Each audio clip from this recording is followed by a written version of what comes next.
Hindi lahat ng kwento ay perpekto, pero may mga kwentong pinipiling magtagal. Sa Ever After Tales, ibinabahagi namin ang istoryang nagpapatunay na ang tunay na pag-ibig ay may sariling ever after. Sa bawat pagpatak ng alas 6 ng umaga, kasabay ng pagdami ng mga lumiliwanag na ilaw sa mga bintana, at ang malamyos na simoy ng sariwang hangin na bumabalot sa kanto ng Sampaguita Street. Nagsisimula ang ritual ni Ella. Mula sa pinagsikapan niyang karinderya na tinawag niyang lutong bahay ni Aling Bebang, alay sa kanyang yumaong lola, lumalabas siya. Bit-bit ang isang tray ng sariwang kape at mainit na pandesal. Ang kanyang destinasyon, ang malalim na anino ng lumang akasya sa tapat ng kanilang pwesto, kung saan naroon ang isang luma, ngunit matibay na bench. At doon, araw-araw, nakaupo si Mateo. Para kay Ella, si Mateo ang pinaka-perpekto at ang pinakamahusay na representasyon ng dakilang tambay.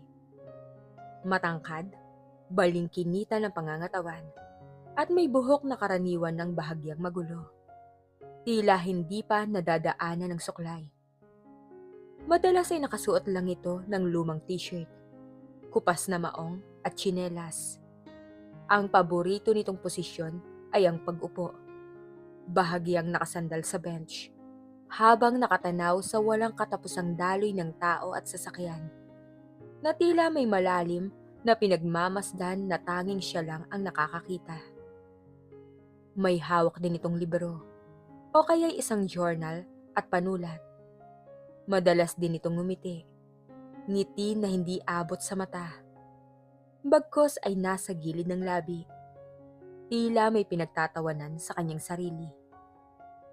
Sa bawat umaga, iniaabot ni Ella ang kape at pandesal kay Mateo. Hindi kailanman ito nagtanong kung magkano. At hindi rin naman kailanman sinisingil ni Ella. Ito ay naging isang tahimik na kasunduan.